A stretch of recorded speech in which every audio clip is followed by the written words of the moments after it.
All right. Good evening, friends, family, and especially Ryan and Danny. Who are you? I was actually going to that. Token Asian. I'm Benjamin Lee, and I'm really honored and humbled to stand in front of you today as Ryan's best man. As you guys saw in the ceremony, Ryan and Danny are such a phenomenal couple. I mean, if you look at the other couples out there, it's really hard to find such a strong couple like them nowadays. Right? You hear the crazy stories, you hear all about the couples that don't make it like they do. Right? If you think about it, relationships are a lot like cooking. Right? It takes the right amount of ingredients, or it takes the right ingredients, the right amount of them, put in at the right time. Right? So, I still remember one of the first times that I met Danny. It was Craig, our friend from Budapest, who couldn't be here because he just had a kid. It was Bill, Ryan, and Danny. And we actually went to Deluxe on Atlantic Avenue. And I don't know how it happened, but we're all sitting there watching them interact. And at that time, we saw how Ryan and Danny had the perfect amount of attraction, chemistry, and just a little dash of mystery. And I still remember Craig, Bill, and I talking about how Danny was going to be the perfect girl for Ryan, and how they're going to get married one day. Wow. Wow. Wow. So I've known Ryan for, about 18 years. Wow. And if our friendship was a girl, she'd be barely legal. Oh, where's Wayne? There's Wayne. Better keep her away from him. So, we all started our friendships back in high school.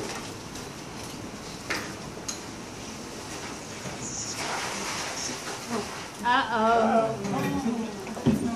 Cue.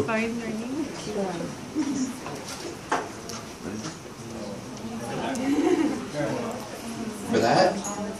Hey guys, this is Craig in Budapest. Wow. You're I'll kidding. never forget the first time I met Ryan. Wow. It was the summer of 1994, almost 20 years ago.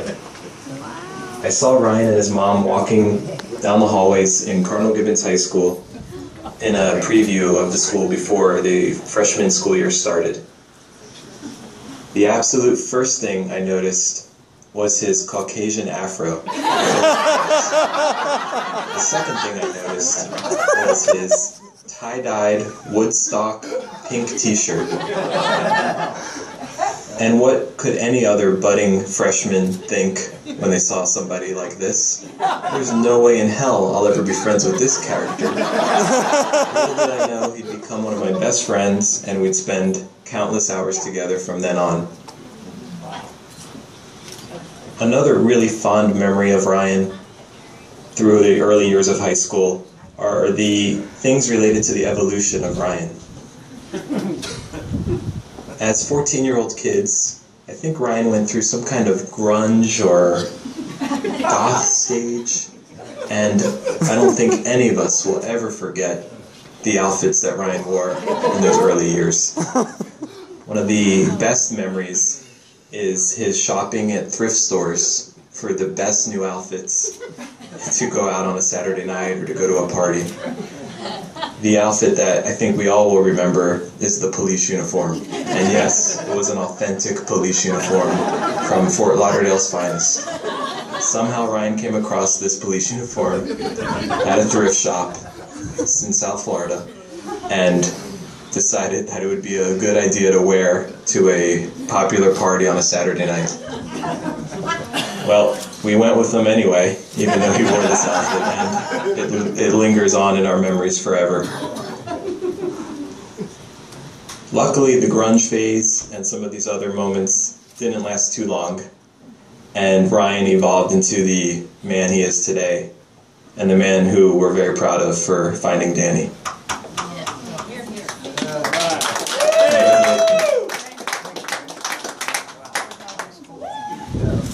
Alright, so after we finished up high school, we all graduated, and we all went to the University of Florida. It was a great time because we all joined fraternities, living in Lexington, living in 108, and then actually all of us went backpacking around Europe as well. Ben, wait a second. I got a good story I gotta tell. I gotta tell this because people need to know about this. So, when Ryan and I were over in Europe, we were in Berlin and we were taking a train into Prague. So, when we get to Prague, we need a place to stay. And at the train station, there was an old lady out there that had a sign that said, you know, condo for rent. I'm like, perfect, $15 a night. This is fantastic. And we paid the lady. She takes us back to her condo. And she took us there. It was a nice little place close to the city where you could get around and see things, do things. And she said, hey, leave your money on the desk and I'll come during the day and pick it up. And that's how we'll do things. So, first night, you know, we do our thing, we go out. Next day, we leave the money on the table. We go out and do our thing, come back, and the money's gone. Great, this is working out fantastic. So, next day, we do the same thing, and we put the money out, and Ryan's getting ready to go do, you know, we're going ready, I'm in the bathroom, and Ryan is out ironing his shirt. And I'm like, what is that? I walk out, and I see the iron is face down on the carpet. And I'm like, Ryan, whoa, what are you doing? And picks it up, there's a big burn mark. And we're like, oh no. Like, what are we gonna do? Now we have this big burn mark in a carpet where this lady's gonna come. What do we do? So we're like, we have all this suitcase. We put all of our suitcases to cover up this burn mark. We're like, oh, hopefully she won't see it. There's a lot of suitcases. Nothing will happen. It'll be fine. And then we'll leave and nothing won't be a problem. So we end up going that night and come home around 1 a.m. We're walking in, we're kind of drunk, and the old lady's there. And we're like, what on earth is happening here? This lady is, give me my money, you burned my carpet. I want money for this carpet. I want $1,000 now. And at first we were like, you know, wait a second, okay, listen, we'll give you your money, come back in the morning. We can't give you your money now. She's demanding the money. And we're just like, we can't give you the money now. We're not giving you $1,000. So we go back and forth, and this continues on. And I tell Ryan, I'm like, we don't have any other choice. We need to get out of here. This is not a good situation. She's screaming, or there's a whole, but she's demanding money from us. So we start trying to pack up. Well, now the lady goes berserk. So we have this old lady that's 60 years old, weighs 200 pounds, fighting us. Wait, how old? She's trying to bite us. We're fending her off each other. I'm like, Ryan, you got to go pack your stuff. I'll fend her off. She's trying to bite me. It's becoming mayhem. Did you like it? Oh, it was something else. And we start getting our stuff together. She tries to take Ryan's bag and throw it out the 4-story window. Oh, God. This is turning into craziness. So I tell Ryan, I go, I don't know what we're going to do, but we got to get the hell out of here. We finally get all our stuff together, and we're still battling her. There's a door, and we're like, what are we going to do here? I'm like, Ryan, what we need to do is get all your stuff, and we're going to push her, and we're going to get out of here. I don't know where we're going to go, but we're going to do that. So we get all our stuff, we get out to the door. Ryan pushes her down and we start running down the stairs. So she falls down, and now we're out the door, running down these stairs, these 4 flights of stairs. Now we're outside. It's 2 a.m. in Prague, and we're running down the street. Luckily, by the grace of God, there's a taxi that's coming. So we start flagging it down, and now the lady gets up and is running down the street after it, yelling, "Stop those guys! Stop those guys!" And we didn't know what else to do. We're flagging the cab down. We get in the cab, and Ryan gets in first in the front, and I try to get in the back with all our stuff. Now she's coming pretty quick. And before I can close the door, she comes in and grabs my neck. And I go, I don't know what I'm going to do. And I told the cab driver, drive, drive. He goes, I'm not driving until the door's closed. Oh. Well, he left me no choice but to kick the lady. Oh my God. And she rips my chain off, and we're off in this cab. And about 2 minutes down the road, we see cop cars coming to the scene. It was unbelievable. We just got out of there. It was one of the most unbelievable times I ever had with Ryan. And I have to say this, Danny. My recommendation is never let him touch an iron ever again.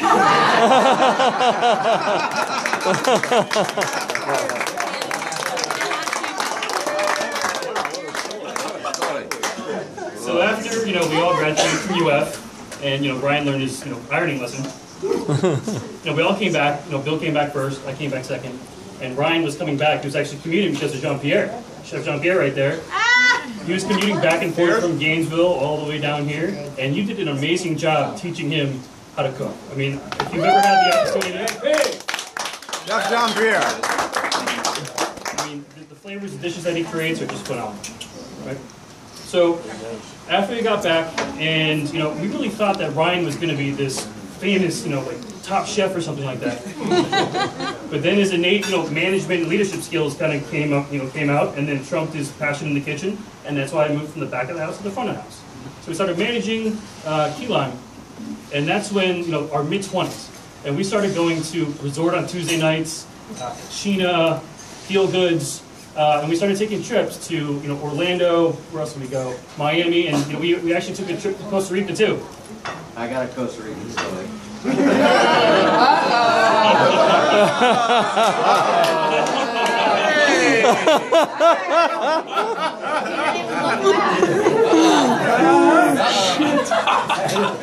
was a long, long time ago, and I'm sure there's a bunch of people in this room that remember.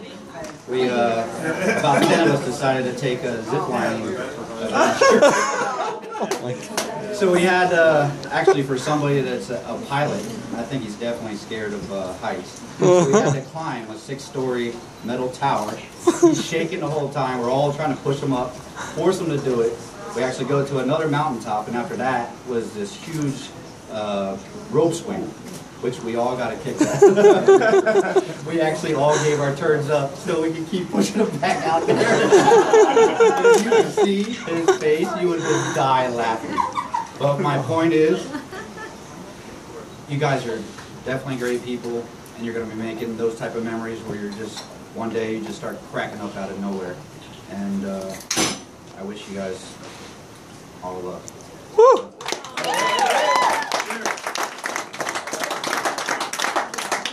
As you can tell, we all survived Costa Rica. Whatever you do, don't take Ryan on a very high building, because he screams like a little girl. It's kind of cute.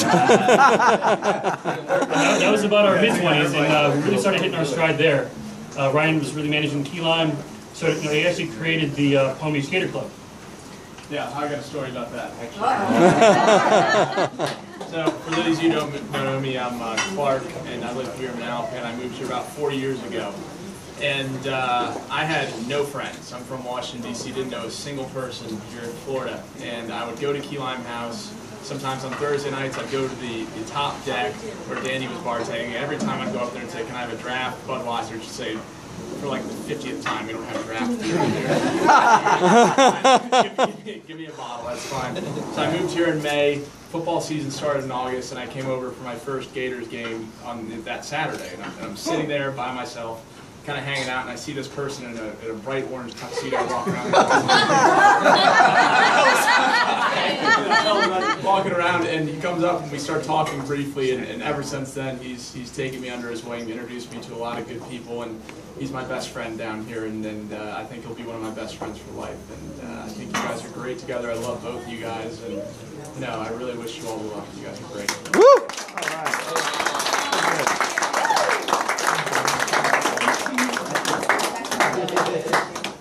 And you know what? That's the kind of guy Ryan is. Danny, you really are getting incredible man. This guy is one of the most loving, caring, and not only that, he's one of the biggest kids. He's one of the biggest, as far as I know. And when I look at you two, you two are a perfect fit together. It's like two flavors, like sweet and sour. Sweet and sour, yes, sweet and sour. Obviously, so Danny is a sweet to Ryan's sour. Yeah. It sounded better in my head. And that reminds me of a story. We were at Matty's house one day, at one of his famous pool parties, and it was a really long day. And I just remember standing outside on the driveway. Danny was tired. She really wanted to get home, and she's sitting in the driver's seat. She's like, "Ryan, let's go." She's like, "Okay." And then all of a sudden, Matty yells out. He's like, "Hey, the chicken nuggets are ready." And then Ryan's like, "What? Chicken nuggets?" So he starts running back to the house. And then all of a sudden you hear Danny, "Ryan, Ryan, no! I'm taking names from you. Get your fat ass in the car.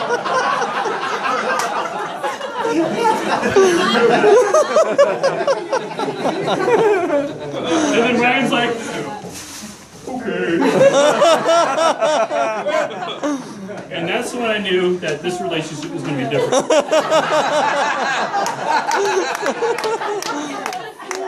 Because I've never seen him act like that with anybody else. There were 6 shots lined up nonetheless, too. He let me in at that point. It was exactly like he told me.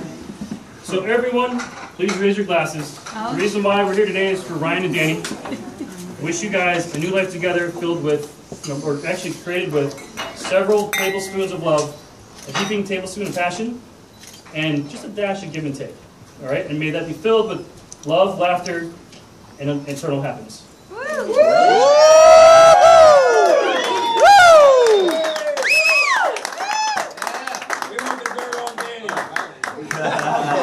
You're gonna get it. No. Jump back to follow. Okay, so the first weekend I ever spent with Danny was in Orlando in 2005. She had just joined my softball team and we were traveling to Orlando for a week, so she was staying with us. My mom and dad are like, so you know Danny, right? And I'm like, I'm too cool for school, so I'm like, yeah, I know Danny. And she's like, she's gonna travel with us. And I'm like, what? Are you kidding me? I don't want her to come. Like, no, this isn't gonna be fun. So Danny comes over, so I'm like, yeah, hi Megan, hi. So literally in the 2.5-hour drive that it took us to get from West Palm Beach to Orlando, we became best friends because honestly, I've never met someone to fit in with my dad and I to make fun of my mother.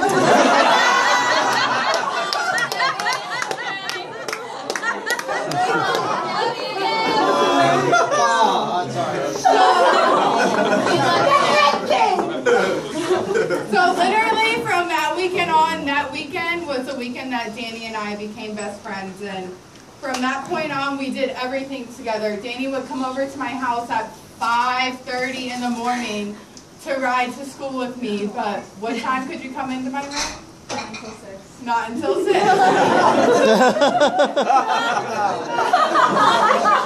So my mother would make Danny breakfast and she would sit out in the living room until I would wake up and be ready for conversation because I don't really like for people to talk to me in the morning.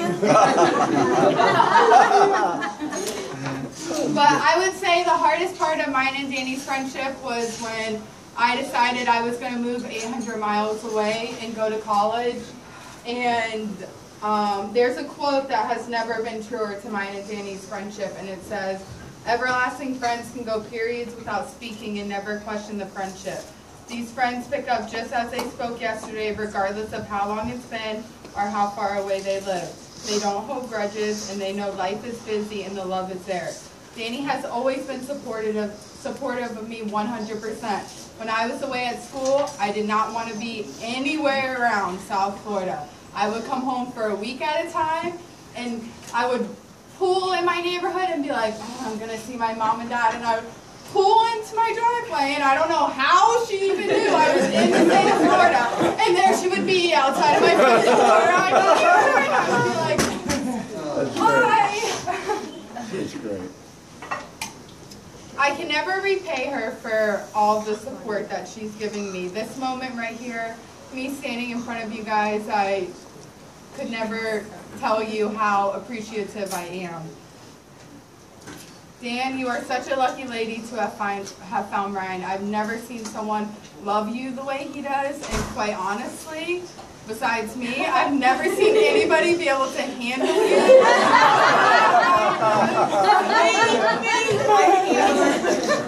You guys are really absolutely perfect for each other.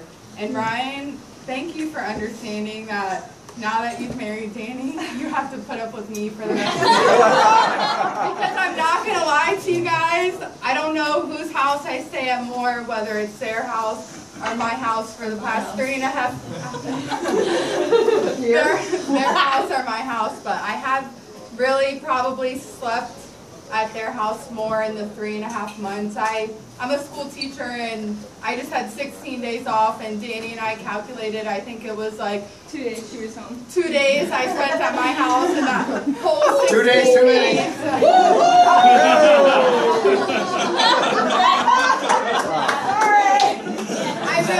I really just want you guys to know that I love you both so much, and I really, really wish you guys eternal happiness, and I'm so happy to see that the smile you put on her face every day, because she really loves you so much, and it makes me happy to see how happy that you guys are. Woohoo!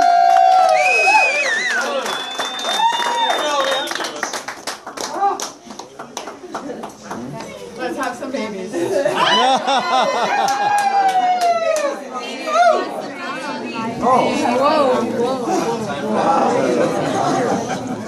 man, you asked for it in your mouth.